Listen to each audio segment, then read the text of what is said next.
अब एक और जंप मारते हैं क्योंकि घड़ी बड़ी तेज़ी से जंप मार रही है और फ्लाइट भी है आपकी, मीटिंग एक पहले ही पोस्टपोन हो चुकी है। सब कुछ बड़ा अच्छा अच्छा चल रहा है, सत्या एक्ट कर लिया, कल्लू मामा का कल्ट रोल लिख ली, सब कुछ।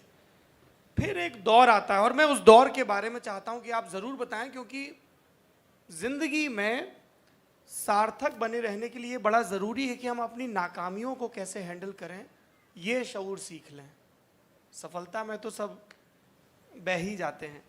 तो एक दौर आता है 10 बरस का, मतलब फिल्में आप कर रहे थे लगातार, मतलब मेरे पास पूरी फेहरिस्त है, लेकिन अगला जो जिक्र आता है वो बर्फी का आता है, इंस्पेक्टर दत्ता के रोल का। बीच में जो कुछ था वो बस था ही। ये वो वाला सौरभ नहीं था जो जो कैलाश का रोल करता है कि गंभीर है लेकिन हंस के करना है, या जो लिटिल बुद्धा के लिए सिलेक्ट हुआ था। उस दौर में आपने अपने आप को कैसे थापी देते रहे आप, वो तो बताइए। सत्या सभी जानते हैं, Satya was an overnight hit and we were nobodies. हम लोग सत्या में हम लोगों की जो सफलता थी वो इस बात की भी थी कि हमसे कोई एक्सपेक्टेशन नहीं थी लोगों की। अरे ये कौन आदमी है यार, ये बड़ा अच्छा किया यार इसने, यार पहली फिल्म में इतना अच्छा किया। उनको लग रहा था ये पहली फिल्म है, उनको ये मालूम नहीं था कि भाई इससे पहले नाटक भी कर चुके हैं और भी कर चुके हैं। तो लोगों के लिए वो बहुत बड़ी बात थी। तो we were suddenly as if we were born in Satya and the babies were very talented. Overnight success मिली, but for me I realised that was the worst time of my life which started there.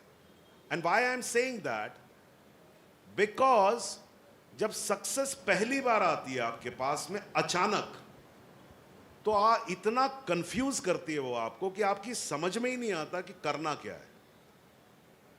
तो जैसे ही पता लगा, जैसे अब फिल्मों में ये होता है, जैसे ही मुझे पता लगा कि मैं एक सक्सेसफुल एक्टर के रूप में एक्सेप्ट कर लिया गया हूं, अब मुझे ये समझ में नहीं आ रहा था कि सक्सेसफुल एक्टर जो होता है उसका बिहेवियर कैसा होना चाहिए। तो मैं आपको बताता हूं मैंने क्या किया था। मैंने एक कार खरीदी थी जो कि उस जमाने में मारुति 800 कार थी, मिड लेवल की कार थी, कोई महंगी कार नहीं थी। वो कार मैंने खरीदी, लेकिन मुझे ये समझ में आया कि भाई स्टार्स जो होते हैं वो अकेले नहीं चलते हैं, तो उनके साथ उनका स्टाफ चलता है। तो स्टाफ में कितने लोग होते हैं भाई? कम से कम आपका एक मैनेजर होगा, एक आपका स्पॉट बॉय होगा, 2 हो गए, एक आपका मेकअप मैन होगा, 3 हो गए, एक आपका ड्राइवर होगा, 4 लोग हो गए। अब ये 4 लोग चलेंगे किस में? चलेंगे मेरी कार में। मारुति 800 बहुत छोटी सी कार होती है, 5 लोग नहीं बैठ सकते उसके अंदर, 4 ही बैठ जाए मुश्किल से, तो बहुत बड़ी बात है। तो 5 लोग बैठेंगे। अब मैं दिल्ली का लड़का, दिल्ली में जो बड़े आदमी की इमेज होती है, जो रईस की इमेज होती है, वो ड्राइवर के बगल में नहीं बैठता है, वो पीछे की सीट से उतरता है। तो वो पीछे की सीट से उतरेगा तो पता लगेगा हाँ ये बड़ा आदमी है। आगे की सीट से उतरा तो हो सकता है स्टाफ का कोई आदमी होगा, ऐसा होता है। तो अब मारुति 800 में 5 लोग चलते थे। मेरा ड्राइवर आराम से अपनी सीट पे बैठता था, मेरा मैनेजर उसके बगल वाली सीट में बैठता था, मेरे पीछे मेरा स्पॉट बॉय बैठता था एक बगल में, दूसरे बगल में मेरा मेकअप मैन बैठता था। मेरे लिए इतनी सी जगह बैठती थी और मैं पूरे रास्ते ऐसे बैठा रहता था। और मैं बैठा रहता था सिर्फ उस इमेज को कायम करने के लिए कि कार से उतरने वाला पहला आदमी सौरभ शुक्ला नहीं होना चाहिए, वो पहले उसका स्टाफ उतरना चाहिए। ये कंफ्यूजन 1 साल चला। उस 1 साल में हुआ यह कि मैंने लोगों से बात करना बंद कर दिया, क्योंकि बड़ा आदमी जो है वो ज्यादा बात नहीं करता है, वो खाली देखता है, ऐसे देखता है। कोई नमस्ते करता है तो उसको धीरे से ऐसे नमस्ते करके वो चला जाता है। उसका नमस्ते भी पूरा नहीं होता है, थोड़ा आधा थोड़ा बचा के रखता है। हर बार वो कहते हैं ना कि बूंद बूंद से सागर भरता है, तो वो अपना सागर वैसे ही भरता है बड़ा आदमी। तो मैं ऐसे ही लोगों को देखता था, नमस्ते करता था।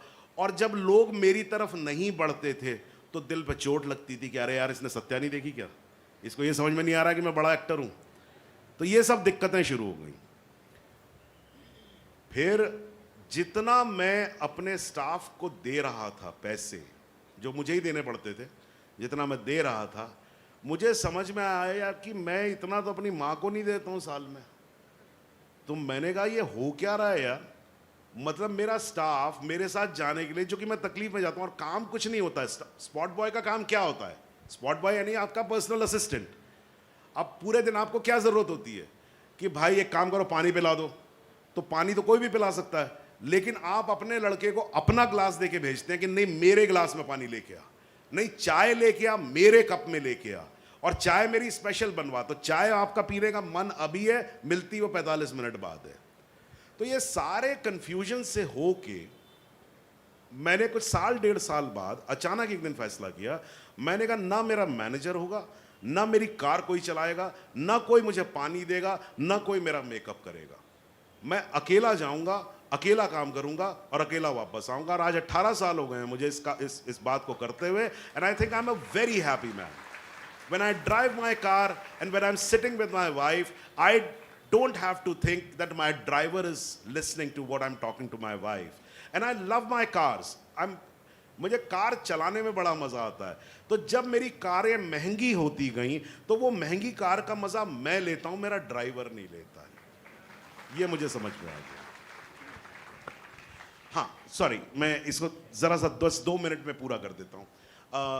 ये तो एक मैंने आपको एक सक्सेस का बताया कि success how it confused me, and then I realised that it's end started. Success की एक और प्रॉब्लम होती है, आपकी एक्सपेक्टेशन अपनी जिंदगी से बहुत ज्यादा बढ़ जाती है।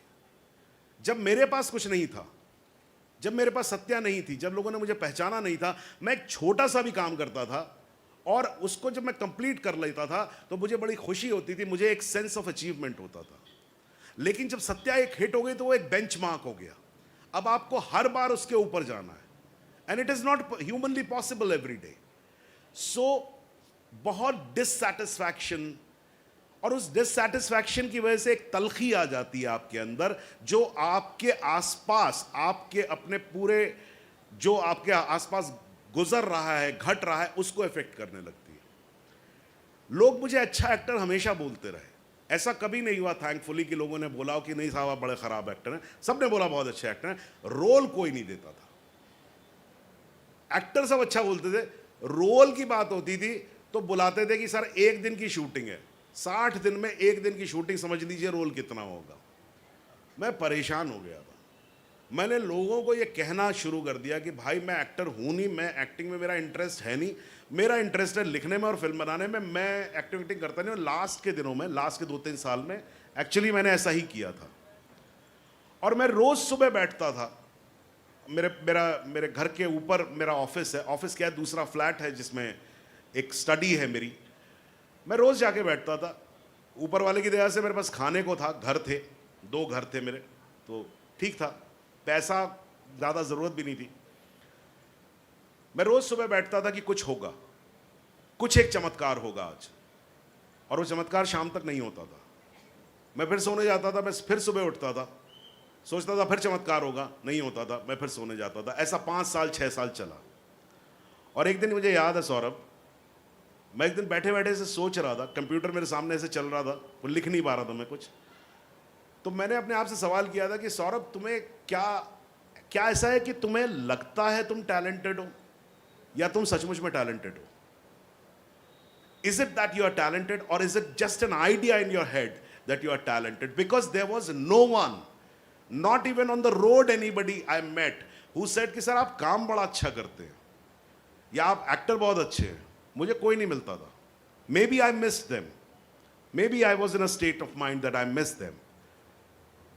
And then एक दिन मेरे पास फोन आता है अनुराग बासु का, और मैं इतना चट गया था कि मैंने अनुराग को बिना ये सोचे कि वो मुझे फिल्म ऑफर कर रहा है, मैंने उसको बोला, मैंने कहा यार सुनो अनुराग, फिल्म तो तुम बना रहे हो, लेकिन अगर रोल है तो बुलाना यार, नहीं तो नहीं बुलाना।